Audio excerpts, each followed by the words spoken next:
Making reservations through aReservation is quick and simple. Simply select which tour or event you're interested in. Orange box will pop up with a list of restrictions that are relevant to this particular tour. Click Acknowledge. Select whichever date you're interested in going on the tour. And in this example, we're just going to be asked how many people are interested in going. We're then going to go and see what times are available for the people we've requested on that date.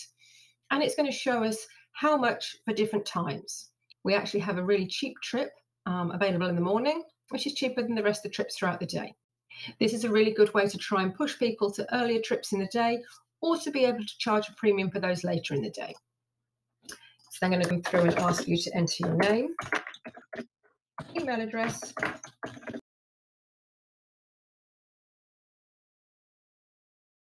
telephone number. If there's anything else you want to try and sell people during the checkout process, you can go ahead and add these on here. If they want to buy some sunscreen, they can put that in. We can now see our tickets in here, the sunscreen we've added, any taxes and fees. If they want to make another reservation, we simply go and make another reservation. So I can actually do a rental of this four-wheeler here. There is different restrictions for this, so different restrictions are going to pop up and allow us to acknowledge them. I'll do this on the 15th. And because it's a rental, there is different durations for us to select. I'm just going to do one for 2 hours, get the available times. And again, you can see that if I rent earlier in the day, it's going to be cheaper than if I rent at lunchtime. And then it's even more expensive if I want to wait until later in the afternoon.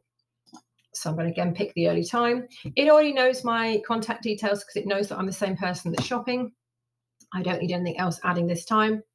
Both my reservations are now in my shopping cart. For this rental, the company has actually decided just to take a deposit rather than taking the full balance during the original process. You'll see that it shows here how much it is for the deposit, and then it shows how much is the remaining balance due on a different day. We go through and check out. Where did you hear about us? Enter credit card details. We already have our contact details from our reservation.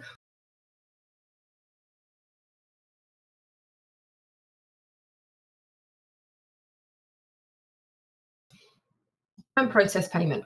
This is our click out agreements. This is a standard one down here that is the terms and conditions, but in here the company has the ability to add any different ones you want to add that are specific to your events or tours. Once a person has completed payment, this is emailed to them, which is all the details of their tour and all the details of their rental. Again, it's showing them how much they're going to owe when they actually get there. And at the top here, you have the ability to go ahead and sign the liability waivers for this particular event.